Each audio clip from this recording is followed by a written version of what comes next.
Hello, nerds, and welcome. We are crossing the Nerdverse, bringing you yet another episode. My name is Travis. I am joined, as always, by my fantastic co-host, Eric. We are without Clark, Bones, or Ryan this week, as everyone has stuff going on. It's Ryan's wife's birthday, so he gets a pass for this one for being a good husband, I suppose. Clark is off doing crazy bungee things because I think she's now in charge of their entire financial department. I don't know if that's true or not. That's just what I tell people, is that Clark is in charge of all of Bungie's finances. It's good. I'm such a good, I'm good friends with her and her husband, and I have no idea what her position is at Bungie. I know it's on the financial side, but that's Yes.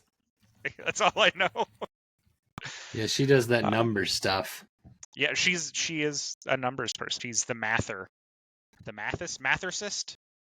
Yeah. Actually, I think I know somebody whose gamer tag was mathercist. I don't know why that's ringing such a familiar bell. But I digress. We're going to be talking about both wrestling and Magic cards, two things that go together hand in hand. I bet you there's a lot of like WWE people that play Magic. I mean, I wouldn't be surprised. There's definitely a lot of them that play video games. Kofi Kingston actually has an entire podcast thing dedicated to other wrestlers. He and other wrestlers playing video games. Austin Creed and or Xavier Woods, depending on how you want to refer to him as. Really good at Street Fighter. Like, that dude is insanely good. I mean, he should be. He should. Yeah, as a pro wrestler, you definitely need to have those Street Fighter skills. Those things are directly connected to one another. I mean, how much can you bench, and who's your main for Street Fighter? Yeah, I mean, Kamehameha. No, Kamehameha is another one. Damn it. That's the Hadouken. Yes. Hadouken. Something like that. It's very important that you're able to do that, and I feel like a wrestler could pull that move off. One of my favorite crossover moments in comics was Deadpool was trying to have moments of lucidity where he wasn't just completely insane, and he found that in the heat of very intense fighting, he could think clearly. And so he was going around and picking fights with all of his greatest enemies, and he goes up to Wolverine, who's like out on the town with some lady. I don't remember who it was. But he's trying to get Wolverine to fight, and she keeps talking Wolverine out of fighting Deadpool. So finally Deadpool just looks at her and goes, "Do you play Street Fighter?" And she goes, "No." And he's like, "Well, this reference is lost on you." And then he screams Shiryuken and just uppercuts her to get Wolverine to fight him. I was like, that's pretty solid. But him just going Shiryuken and then just uppercuts this person, all to have Wolverine fight, which I'm excited about, finally watching that movie on Saturday. Yeah, I got to get out to see it. That way I can get back on the internet, because I've been avoiding spoilers all week. Dude, I can't, because I try to do all our social media stuff, so it pops up. I'm okay with it because I'm not reading too much of it. I now know actors more than you wanted to. Yeah, a little bit, but I kind of figured there'd be a lot. It'll be nice to see the story, though, play out. I'm excited for it, too. So as far as reading, watching, playing, still watching One Piece. Still reading Warhammer 40k novels, and I've been playing mostly Destiny 2, just to try and grind out more and more and more seasonal levels. That way I get all the fun, cool gear, and I can run around and shoot the enemies of mankind. I guess it's the enemies of the Alliance. I'm destroying the Witness and his forces. Ooh. Take that, the Witness. That's not bad. Yeah, Destiny 2 is like a nice classic game to go back to. Like, I just find myself, I'll go back to it sometimes because it's solid. Like, the controls are good, the gameplay's good, things like that. Yeah, it's just a fun game. Yeah, like all in all. I'm playing college football and completely ignoring chores, unfortunately. So people probably don't like me. Make your kids clean.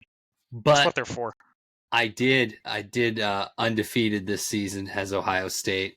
And my running back, IO, and my running back got a Heisman this year, so very successful. Not to be confused with Heisenberg, who's a character from Breaking Bad. I'm also still trying to trudge through that book. It's very difficult. Yeah, it's weird that you're just picked up one in the middle of the series, but I get it. Yeah, I'll buy the other ones eventually. There's just so much with cheerleading and things going on right now. It's like, ugh. I didn't know you were a cheerleader. Yeah, I do it in my off days. I like the skirt. It's fair. You got the legs for it. I do. I even shave them once in a while. And then obviously during the summer months because you live in Canada, you kind of want them hairy during the winter, a little extra insulation. I like them baby smooth in the winter because you got to wear pants all the time, so that way there's no friction. That's fair. And then I'm watching. So I watched Solo Leveling, trying to finish it again. So good. It is so good. And spoiler for everybody, but they put this out. So the next round of I know it's not manga, so you're all gonna kill me for it. Manhwa, that's what it is. It's his son. So the next set of manhwa that's coming out is going to be all the main character, his son.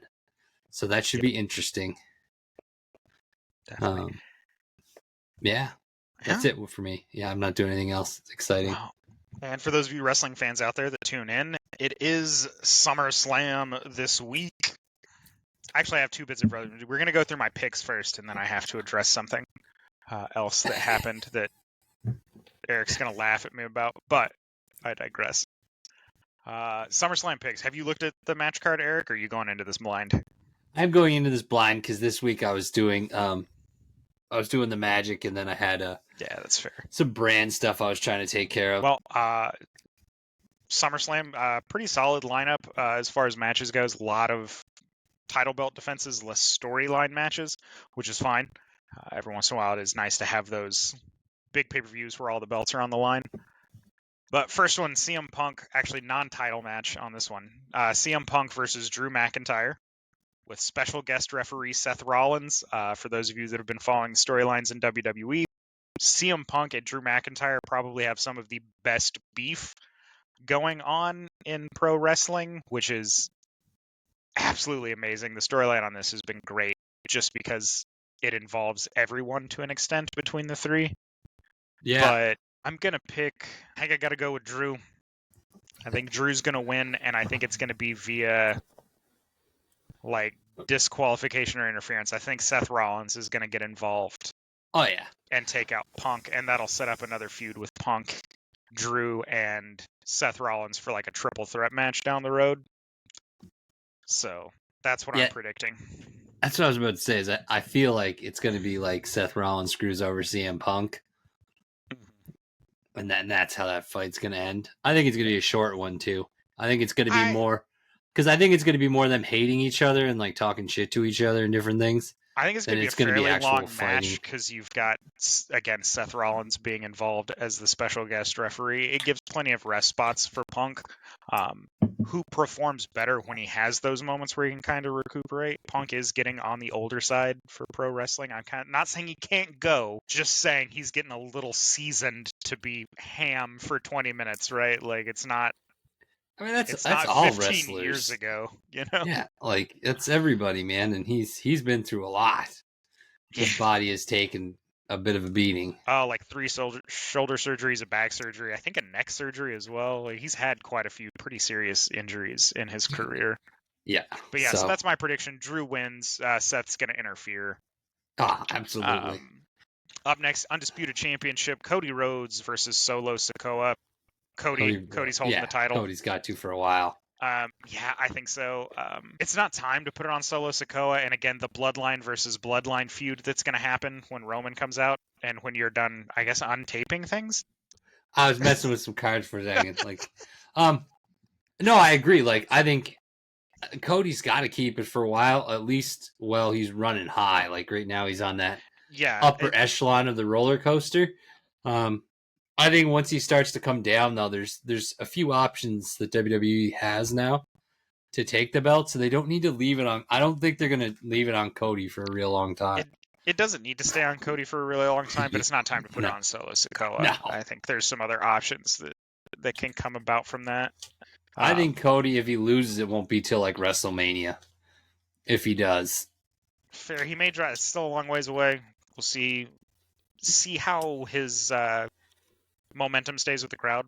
Yeah, that's going to be his big thing. Is if he keeps it, and then he'll get to keep the belt. But I just don't see it going on Sikoa, mostly because I foresee The Rock coming back and taking over Solo Sikoa's bloodline at the same time that Roman Reigns comes back. And we're going to get the Bloodline versus Bloodline fuse next WrestleMania. I hope to see The Rock versus Roman Reigns as one of the mid-card matches for either night 1 or night 2. You think The Rock could still go? Oh, 100%. I think he could still. I think he performed fine at this last WrestleMania. Again, it's one of those things. As long as you pace the match well, you can put in rest spots. He has also blocked off a ton of time away from his movie making, which means that he can do training, he can do cardio, he can work on his endurance and stuff. So no Jumanji and I mean, it was 3. the same way. But it was the same way leading up to this other WrestleMania. He took the time off to shake off that ring rust. Yeah. That way, because that was always one of his things. He wasn't going to come back unless he was ready. Because he's turned down other WrestleMania appearances, like for matches and stuff, because he felt like he wasn't in good enough ring shape to perform. So he definitely takes some pride in that. But again, Cody Rhodes over Solo Sikoa. This one's going to be a tough call, I think. World Heavyweight Championship match, Damian Priest versus Gunther. Gunther did win King of the Ring. He did overcome Randy Orton, which is a huge accomplishment in that regard. I see Damian Priest holding on to it for a little longer. Really? I think Gunther's on the way up. Just won it. Oh, he definitely is. But I definitely want Gunther versus Cody Rhodes as a feud. I really want to see Gunther. If Cody's going to drop the belt to somebody, I want it to be Gunther. Yeah, but I think that's a ways away. I think Damian Priest is going to retain on this one. But it's also going to lead to a fallout with the Judgment Day. I have a feeling Damian Priest and Rhea Ripley are about to break from the Judgment Day and go face, which is a good change for both of them. Damian Priest actually makes a fantastic face. Looking forward to seeing it. Like I said, looking forward to hopefully seeing a feud between him and Finn Balor, which would be super dope because Finn Balor can have a match with like a cardboard cutout and make it look exciting. Him and AJ Styles both can wrestle like a cardboard box and make the box look amazing. AJ Styles, underrated. Super talented. I mean, AJ Styles did have the record for the longest title reign until Roman Reigns, busted it as far as modern wrestling goes. He had, 1.5-year title reign. So did he really? Yeah, he's been utilized a lot by WWE. I just didn't see him as much on, social media. He doesn't have a big social media presence. He doesn't. Yeah, definitely wasn't one of the popular ones when people were talking and stuff like that. Yeah, his ring work speaks for itself, though. Like I said, the guy can make anybody look amazing. But I digress. Up next, Women's Championship match, Bayley versus Nia Jax. I'm praying for Bayley that she doesn't get injured in this match. She should retain just because Jax really... sloppy and unsafe. But you gotta remember... She's sloppy, unsafe. Her mic work is terrible. She is cousins with The Rock, so there's a chance that she'll win. But I think this is mostly just Bayley overcoming the monster storyline. I think the person that's going to take the title off of Bayley is going to be Tiffany Stratton because it's Tiffy time. I like Tiffany Stratton, man. She is very she's good. She's going to be a hell of a champion one day. Has she been one yet? Not on the main roster, but it's Tiffy time.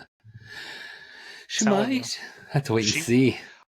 Speaking of that, the women's Money in the Bank ladder match, if no one's watched it yet, go watch it. It was freaking amazing. Way better than the men's ladder match, by a lot. Women's wrestling's getting a lot better, man. By the day. The women's ladder match was amazing. That was one of the most stellar Money in the Bank ladder matches I've ever seen. Up next, Women's World Championship, Liv Morgan versus Rhea Ripley. I think Liv is going to retain to set up another match at the next pay-per-view where Rhea Ripley will win. And the reason Liv is going to retain is because Dom is going to try and get involved, and it's going to backfire and cost Rhea Ripley the match, which is also free reign for Damian Priest and Rhea Ripley to split off from the Judgment Day and go face. I can't see this many fights going with retaining titles. I can't. That's so many. They always have the curveball at events. We'll get to that. All right, we're not done. We're not done. All right, we still have 2 more to go. Because up next is the feud that I had been wanting for months.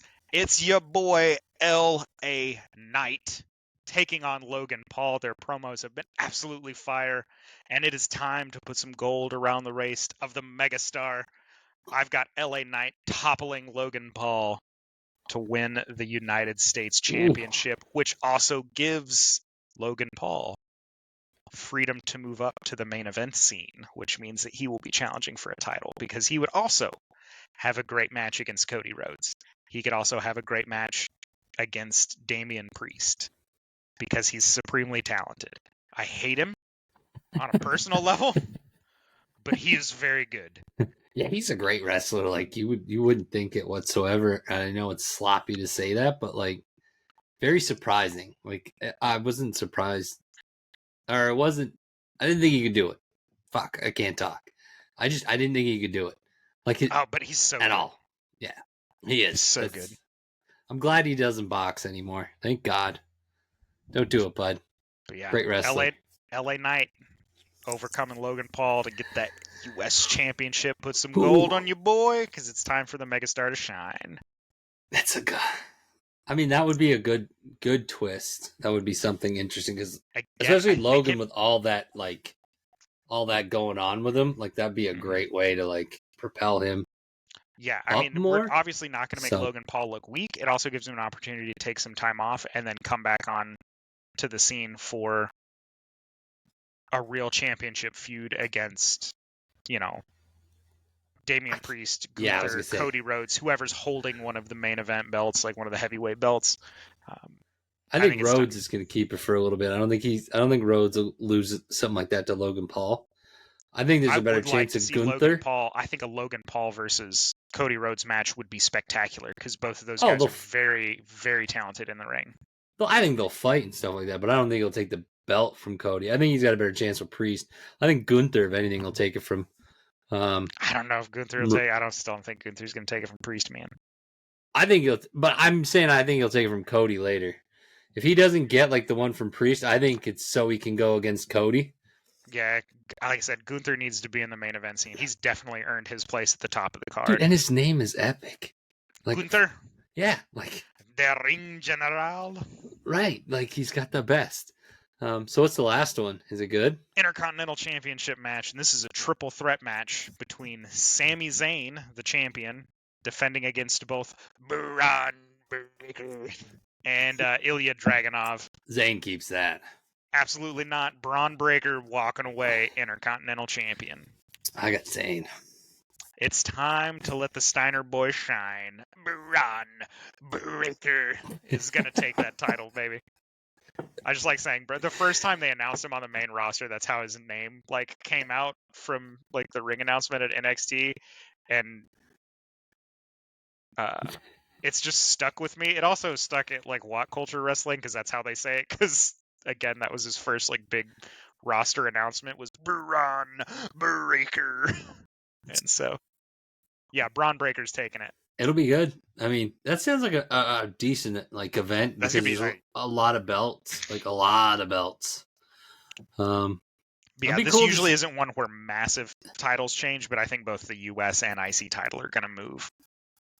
I think it's a good time. Breaker, it's time to put gold on Braun Breaker. It definitely is. This dude is very talented. He's a very solid in-ring worker.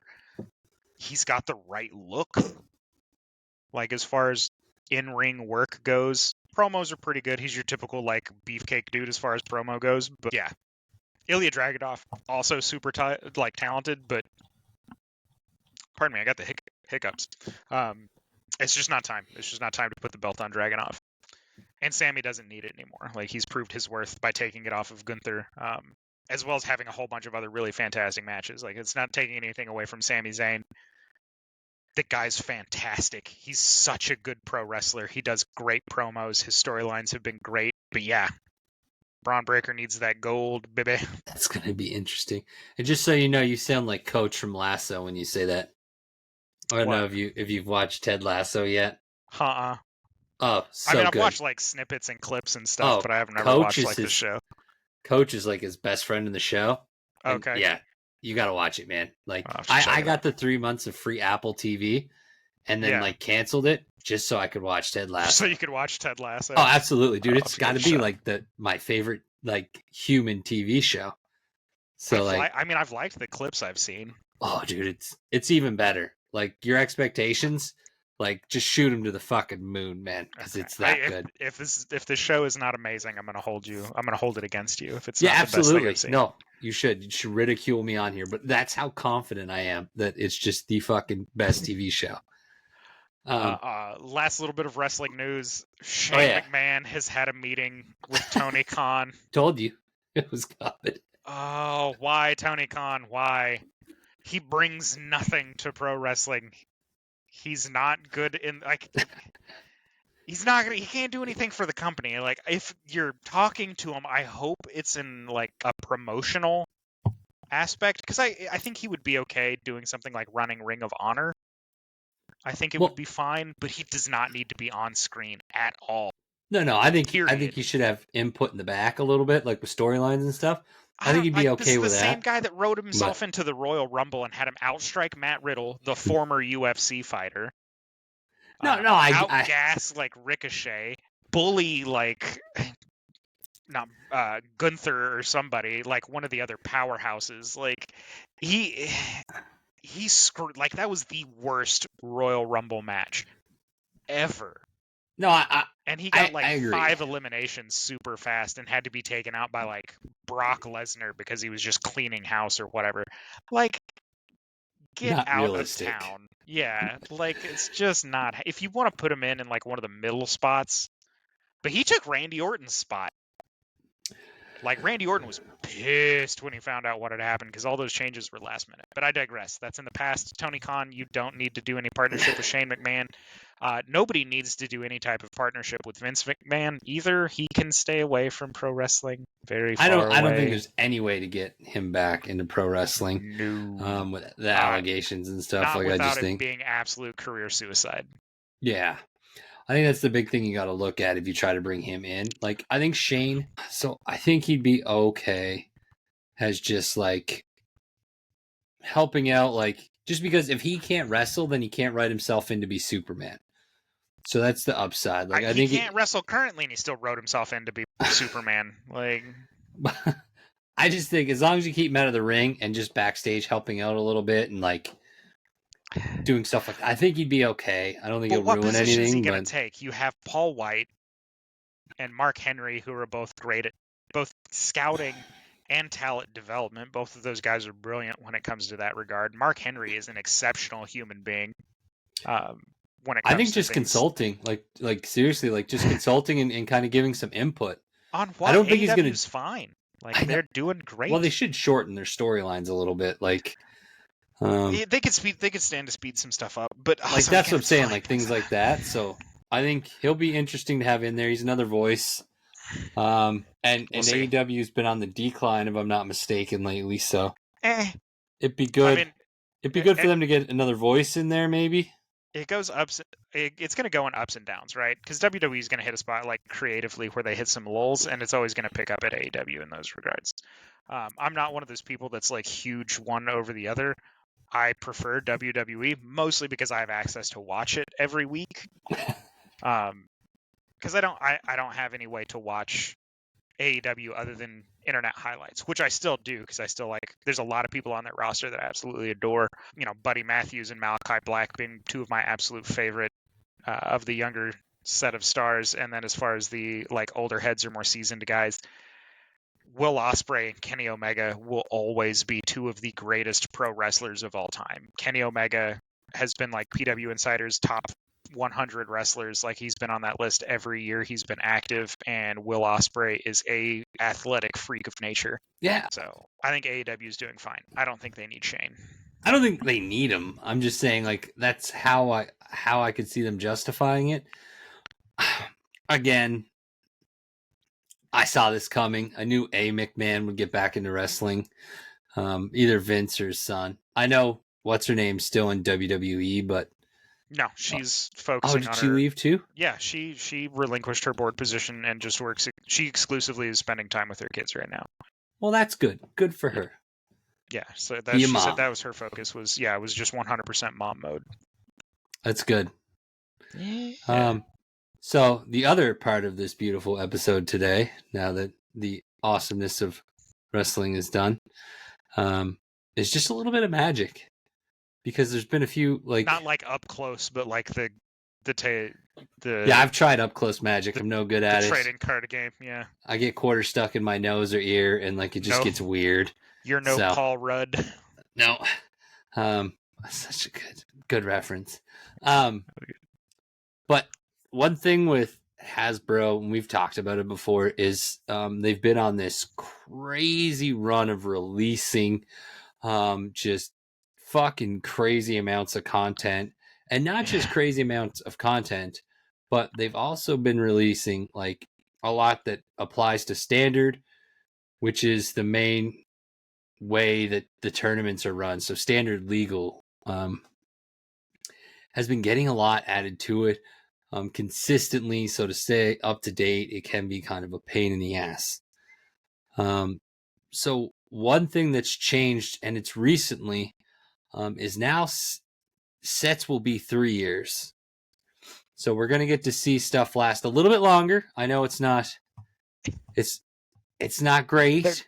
They're not really good unless it's just a spectacular card. They're really not going to last that much longer.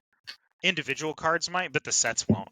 Because at the end of the day, it's still the same arms race it's always been. If you don't have whatever new mechanic or foundational action that they put in on the new set, you're going to fall out of the meta. And if you fall out of the meta, you've fallen out of the tournament scene. There's just no way to stay competitive without at least being involved in the new sets. So yeah, you're going to stretch the life out on some particular cards, like individual cards. But as far as sets to include like whatever heavy mechanics they may have put in any of them, they're making it look like they're doing something without actually doing something. So the one thing I'll give them is it is going to make it easier for your average player to stay relevant longer. So you will have, I think you will, like Travis is saying, I think you're going to have some issues competing at higher end things, like higher end parts of tournaments without the newer sets to update your deck. I definitely think that no matter how well you play, no matter the Yu-Gi-Oh card thing where you bless the cards or something and you get what you need, short of doing that with every single draw, you're going to have problems because it's just how it works, because there's always something new and fancy in the new sets. Right. So you will need it for higher, but for your average player that's going to have some fun, compete a little bit and see what they're doing, I think this will benefit them a little bit. So there's a little bit of good in here. I mean, it's still not what you like. I would like to see them slow down, go back to 3 sets a year, make it like that instead. They do 4 now. That's what I'm saying. I'd like to see them go down to 3 a year. 3 and a core. And like, yeah, like you can make all these crazy sets you want, like Star Wars, Jumanji, Pokemon, whatever you want to do, Assassin's Creed. You could do all those because they're not in standard. That's fine. But like for standard gameplay, just I would like to see it go back to 3. So currently, just to let everybody know, the current sets in play: Innistrad, Crimson Vow, Kamigawa, Neon Dynasty, Streets of New Capenna, yeah, whatever you said, Dominaria United, Brothers War, Phyrexian, All Will Be One, March of the Machine, Phyrexia. Yeah, there, you said it, I didn't. March of the Machine, The Aftermath, Wilds of Eldraine, Lost Caverns of Ixalan, Murders at Karlov Manor, Outlaws of Thunder Junction, and the new set, Bloomburrow. So that's currently what they're running for standard. So if you're looking to get into it, you do have to drop Innistrad Midnight Hunt now that Bloomburrow came out. So that is the first one to kind of fall off. And then as you go through, like just the next one will be Innistrad Crimson Vow, and so on and so forth. So it has triggered now because Bloomburrow came out. It has triggered a rotation. Yeah, which is going to be, I think, Innistrad that's kind of going to go. So Midnight Hunt Innistrad Midnight Hunt is done now. Yeah. So Crimson Vow still there, but it's the next one to go. So basically, I would start looking at getting at least Neon Dynasty rotated out of your deck, because Crimson Vow and Neon Dynasty, just because of the next two to go. I mean, again, it doesn't. The arms race continues, is all I'm going to say in that regard. We can talk about Hasbro's corporate greed all we want, because they are. I mean, Magic is just a money printing machine for them right now. Magic and D&D are the only things that make them money. Well, as far as from their Wizards properties that they acquired. I think it's from most of their stuff they have. I don't think anything else makes more money than Magic or D&D for Hasbro. I'd have to look it up. I don't know for sure, because Hasbro owns like a ton of board games and like actual toys. I think they have a share in Nerf. Yeah, no, but like I have to look real quick, but I'm like 99% sure that the biggest moneymaker for them is Magic and D&D. Like, they are nuts with that stuff. Yeah, Hasbro owns Nerf, so I mean... Oh, yeah. But how many kids are outside playing anymore? Let's be totally honest. A whole bunch of them in my neighborhood. Oh, well, that's good then. To include this kid, who's a child at heart. Because I go outside and play with them occasionally, because they're fun. That, and I take Solo out to go play with him too, because he enjoys chasing the kids around. But yeah, we play basketball. They're much better than I am. Yeah, so the Wizards of the Coast generate like some of the most money for them, because they lost a lot. Yeah. So they are going to continue to pump out lots of products for both of them, like the new D&D's coming out. It's not a new set, at least, but honestly, if you're going to get, for those of you considering getting into Magic or back into Magic, I would go ahead and start at Bloomburrow and work your way forward. If I'm being perfectly honest, not that I have anything against Outlaws of Thunder Junction or Murders at Karlov Manor. The artwork on both of those, well, Outlaws of Thunder Junction, fantastic artwork. Phyrexia All Will Be One has some of the coolest like alt art cards I think I've ever seen for a set. Like, super neat. If you're just into collecting the art, Phyrexia sets are dope. Beautiful. Brothers, yeah, like the artwork on them is amazing. Brothers is the best though, because it has Transformers. Yeah, but that's only if you buy the like special edition set release is the only way to get the alt arts where it's a Transformers, which is more expensive. Brothers is the best. And one other nice thing they're doing that I totally forgot about and just saw because I was looking at this page, they're doing Foundation is going to be a nice thing they're doing. So it's a rebrand of core sets. So it's a standard release that's going to help new people to Magic. And compared to the other standard sets, Foundation is going to be legal all the way until 2029. And potentially be legal like for even longer. Foundation is just a rebranding of the core set. Yeah. So, I mean, upside is, though, is those cards will be around a little bit longer. You'll still need the new stuff, we're not saying. But again, it's another way to get into it and kind of get some decks made, get some tournaments done, and under your belt, make that decision to actually compete and like go for the big title. So it is nice you can buy into this and kind of get yourself started at least at a reasonable price, I'm gonna gather. Just because, I mean, they're good for the next 5 years as opposed to 3. So yeah, but you'll be mediocre. Even with like Foundations, yeah, you're not going to have any. You're not going to get any like massive control cards. Like, you're not going to have anything to build a deck around from those. If it's the same as these like core sets, because those are filler cards. They're the ones where you can get cards that focus on a mechanic. Oh, that already works in a deck that you've built. If it's because like from what I'm saying, this is going to be pretty similar to a core set. So, I mean, I don't think you can just build like a solo deck out of it and just go to town. You know what I mean? Yeah. It's going to be one of those things where like you're going to need to have other cards. Like, these are going to be all supplementary things with pretty basic mechanics. Yeah, it's pretty. Yeah, I mean, Hasbro's. I mean, they're going to get their money out of you, one way or another. It's the same as anything else. Yeah. They're going to get their dollars. And I mean, again, they're a company that's designed to make money. I get it. At the end of the day, though, I'm still pretty picky and choosy on what I'm going to pick from Magic, just because, one, I don't play in standard tournaments anymore. See, I'm thinking about trying to. It's so... They got a good one that's in Halifax. Obviously, I'm going to go with like a pretty standard deck. I'm not going to have anything crazy. But I might go just for the fun, just see what happens. Because I'm sure people, even after they lose out of the tournament, stick around to just throw cards for a while. I mean, what I would do, I would just go to draft tournaments if that's the case. Anytime a new set comes out, just pop in for the draft tournament. You spend, I think, $60 to enter, somewhere like that.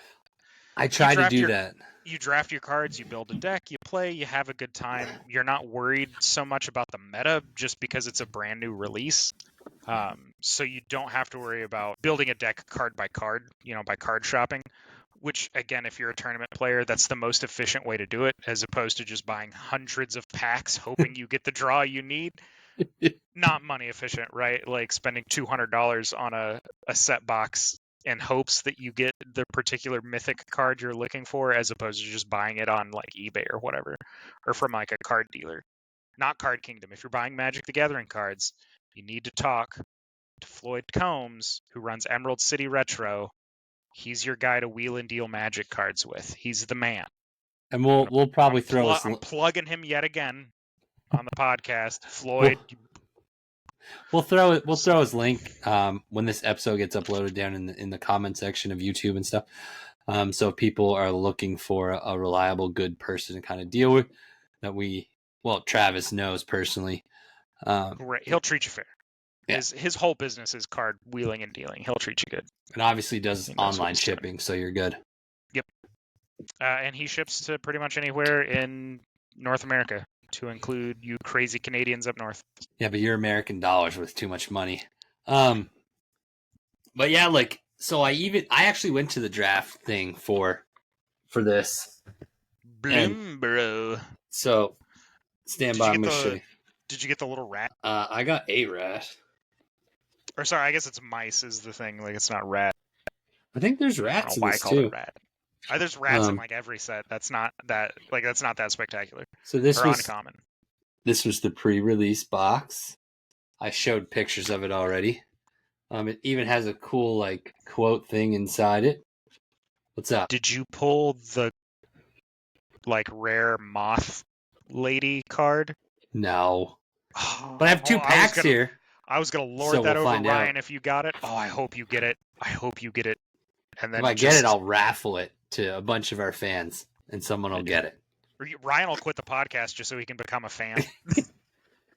But I haven't done a pre-release set in forever. I thought that was pretty cool, especially with the box. The other people there kind of looked at me weird because I said that. I was like, man, last time I went to a pre-release, I don't remember there being a box. I was also like, I don't know, half a dozen years. Probably more, actually. Probably like 2015, 16, maybe. It's the last time I went to a pre-release. Mm-hmm. Anyways, and then you got the fancy box. And then, the dice with the weird, emblem on it. If I can get it out a little. Ooh. Your spin down counter? Yeah. Fancy. Sorry, I've got a mustache hair trying to retreat tickle up my your nostril. nose. Yeah, it was. So the super cool card I got was this particular. Let's see. A little dark. I was about to turn my light to help you. I don't know if that. Paw Patch Recruit is the guy's name. Did it say Paw Patch? Yeah. He looks cool and he's shiny. You just can't tell on the camera. Right. He's a rabbit warrior. Yeah, I was gonna say rabbit of some kind. What was the one from Bambi? Thumper? Oh, he's cooler than Thumper, though. I don't know, man. Thumper's pretty dope. This dude's got a stick with armor on it, and I don't know, maybe he hits you with the armor on the stick. I don't know. He's crazy. I'm gonna look up the Bloomburrow release cards. Wow, it has Offspring has a feature. So if you pay an additional 2 as you cast it, if you do, when it enters play, you get 1/1 rabbit. So yeah, nice. And whenever a creature you control becomes the target of a spell or ability an opponent controls, put a 1/1 counter on target creature you control other than that creature. So he counters rabbits, I got a pretty cool frog, a raccoon. Frog. Ooh, a trash panda. Yeah. I saw the trash panda. I saw the raccoon commander deck advertised. So exciting! I only got a couple rares, nothing too fantastic. The deck I built was all right for the 40 cards. It wasn't anything fantastic. I could have maybe done some damage, but I had to leave because my kid was there. They remade Elspeth as a planeswalker mouse. All right, so let's see. Did you get any planeswalkers in your little? No, so brand new. Haven't looked at anything yet. So I'm gonna go with let's see. Trying to see if I could find the rare real quick. Oh, my shiny's a Batbird. But let's see if I get the one you were talking about. No, I got a legendary creature, Rat Rogue. Vren the Relentless. That was my rare in this one. Not very cool. Blue-black. Cost 4. Ward 2. If a creature an opponent controls would die, exile it instead. I guess that's kind of cool. Yeah. Nothing that's going to work in my deck, though. So that was my rare. Let's see. What is it you wanted me to get? I need you to get the moth. Thing? No, the moth. Okay. So if I get the moth, I will raffle it off. Oh, I hope you get it just so we can lord that over Ryan's head. Nice I love the artwork. Yeah, the artwork's really good. I'm getting a real Redwall vibe. Well, see, that's what a lot of people have said. Yeah, the Brian Jakes novels. Yeah, I'm getting a real. A lot Redwall of people vibe. Have said that. I think of a little bit about Pokemon for some reason. No, man, I'm getting a real Redwall. Oh yeah, it's definitely like if you look at the rabbits and stuff like that, rabbits and frogs and shit, you definitely get Redwall. And yeah. Oh, they released Sun Titan again for like the 50th time. I got Lumra, Bellow of the Woods, legendary creature, bear. Oh, is that the bear? The green bear? Yeah. Cocaine bear. Cocaine bear. Yes. Well, I mean, it's at least going to be a 6/6 when you play it because you have to, it's power and toughness is equal to the number of lands. It's 6 to cast. Yeah. Well, it's also going to go up every time you play a land. Mill 4 cards when it enters, though. That's not bad. Especially if you put it in a commander deck. Who cares about 4 cards in a commander deck? But what's really bad is after you mill 4 cards, then you return all the land cards from your graveyard to the battlefield tapped. Oh, that's good. Never mind. I wasn't thinking. Yeah, you mill 4 and then you can potentially make it even more powerful. So that's all I got. It's all right. I'm making a red. I think it's red-green. That's what I'm working on. Yeah. That bear will be good. That bear will be good to red-green. So and my first deck is going to be, as we have suggested, all Bloomburrow. I'm not going to use any of the cards from the other stuff. Oh, they've got otters. It's adorable. And yeah, I'm mostly not going to use other cards from other stuff because I think the only other cards I have are Brothers War and some of March of Machine. What frog did you get? Out of curiosity. None of the rare... let's see. None of the rare ones. Oh, I think one of them was a rare. Where did I put him? Oh, they've got Jace the Mind Sculptor as a fox. Yes. I thought that was an interesting choice. I don't see him as a fox. So I got the Mist Breath Elder. Has a rare. What color? Green. Green? Okay. Green Frog Warrior. Haven't gotten to green yet. Oh, they have a legendary Otter Wizard. I think Otter's the best. Dude, otters to me, otters are just, they're adorable. Yeah, they're very cute. I'm man enough to admit that. Yeah, otters are super cute. Yeah.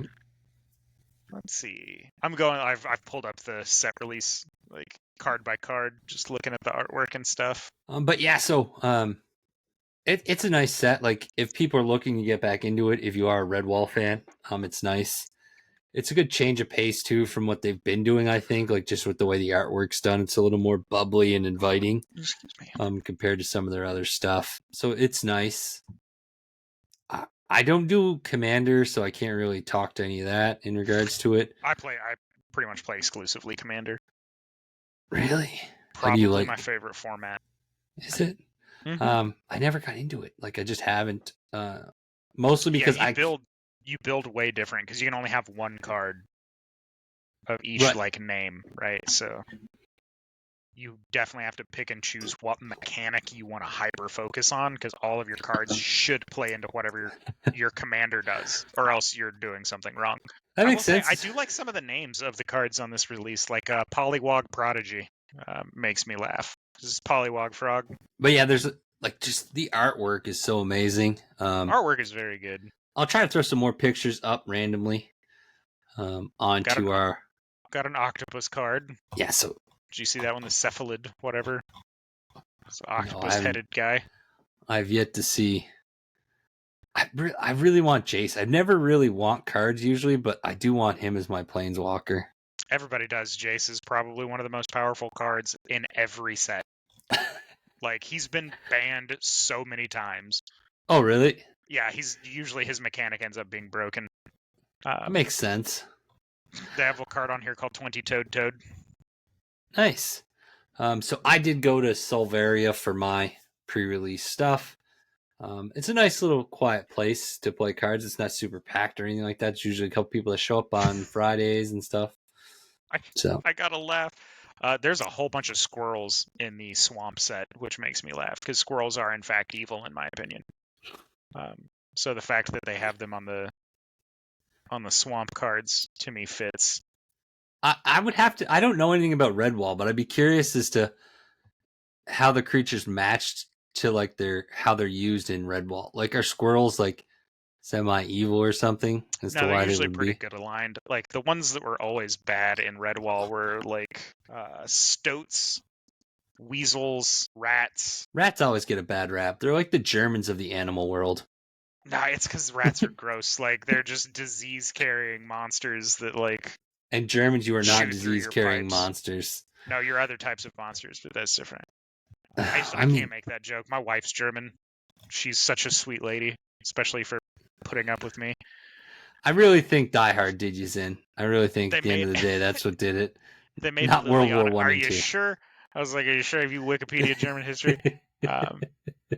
Liliana got made as a squirrel, which again tracks in my opinion. But yeah, so I think I'll probably do a couple things with Magic, and I might throw them on. I might put my deck up once I get it built and get some people's opinions. Don't like be too fucking harsh. Don't send unsolicited deck pics to people. That's ridiculous. It's deck lists. Get it? There's a play on words. You guys get it? Do you get it? I think. But yeah, so I'll probably throw my deck up once it gets done, and get some ideas as to how to make it a bit better. I usually play Magic on Fridays, so Friday night Magic. I usually play D&D. Sorry, and Magic is Friday night, so I'm gonna try to shift. I think my D&D to Saturday nights. Good luck rescheduling a D&D game.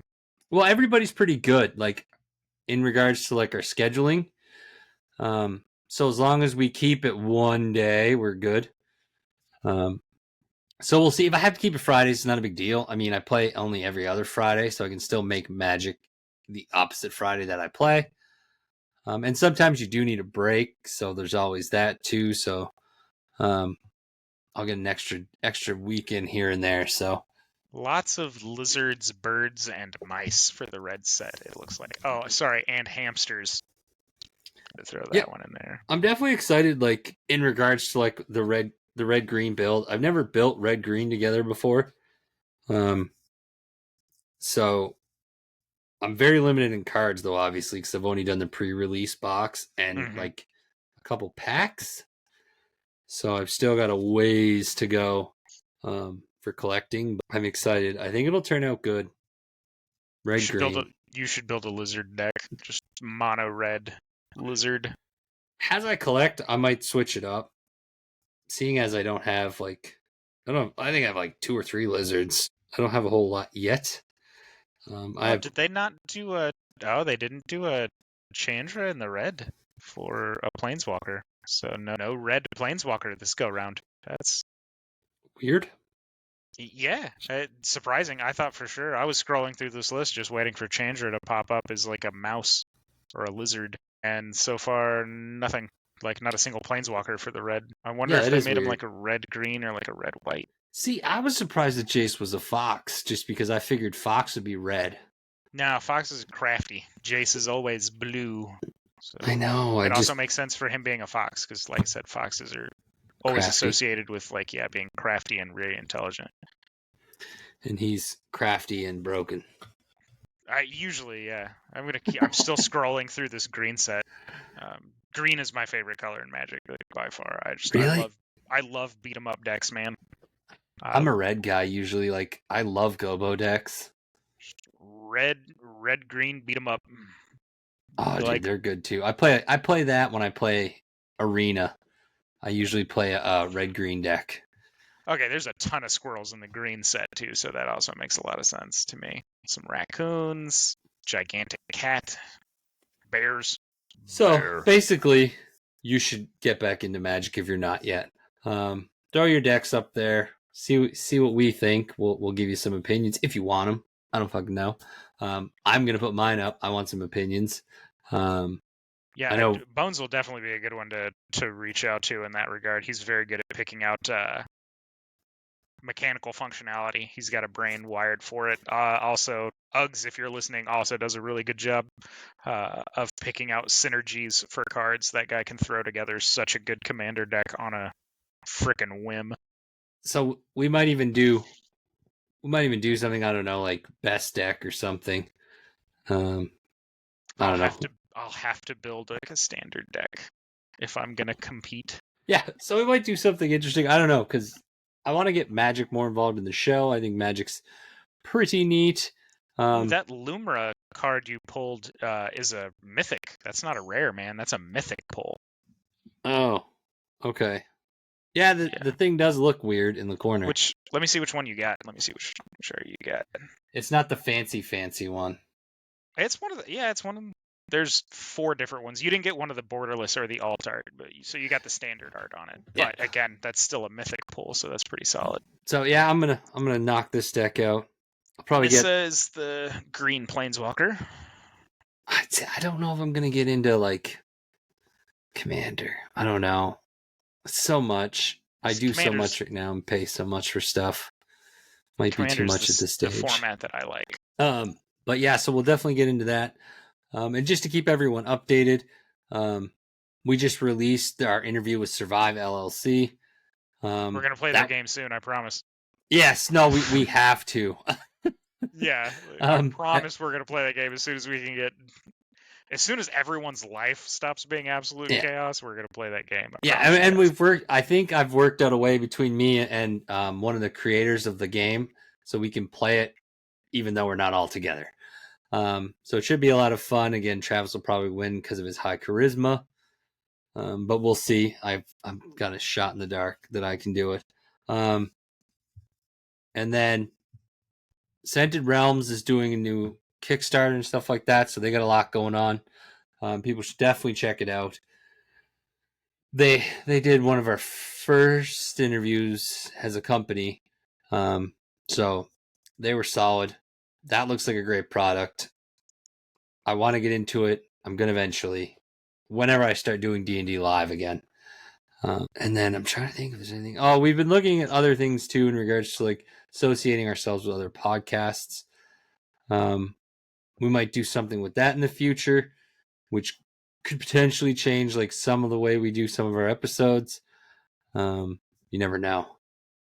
I think that's everything. Make sure everybody likes, follows, subscribes everywhere you get your podcasts, your videos, your Eric, stuffy stuff. You need to get a card called Hugs for your deck.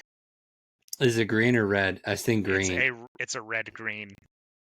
And it's a legendary creature, Badger Warrior, red-green, called Hugs, Grizzly Guardian. I'll have to look into that. But yeah, so going forward, we'll see what happens with different things. But we should have some more content coming out where we're playing games and stuff on top of everything else. And get some more interviews out there and different things. So, yeah, so subscribe, follow, especially on our YouTube. That's our main place for our videos. Yeah. And check out the merch. Merch is always there. Merch is always pretty. Probably going to try to do something interesting with the merch in the sense of discount coming up soon because I want to revamp all our merch. So that means I want to do a big thing with our old merch before it goes away. I had high hopes for this hat, but the stitching Oh, yeah. was not great. But it is multicam black, which is like my favorite non-functional camo pattern of all time. I want multicam black to be good so bad, but it's just not. I really do want multicam black to be amazing, and like it's just not a functional camouflage pattern, which is a bummer, but it is what it is. So everybody got their picks now for SummerSlam. Send us your thoughts, ideas, and your picks for SummerSlam. For sure. If anybody beats Travis, we'll do something. Yeah, we'll figure out something for you. Send you a virtual hug. I don't know. Do they still do those? Can you still get those? You have to hurry and post your picks to either our YouTube or Facebook page or whatever, because SummerSlam is Saturday. So yeah, I'm gonna post on Sunday and just go. Yeah, I'm gonna blast it out. I'm gonna blast it out tomorrow morning. Watching you. That way everyone's gonna have plenty of times to see. You don't get to post. Not that we're friends with anybody that works there. If we are, for some reason, because I don't know everybody that we're friends with now. Hire me as a writer if you work for WWE. I have so many great ideas. Yeah, don't hire me.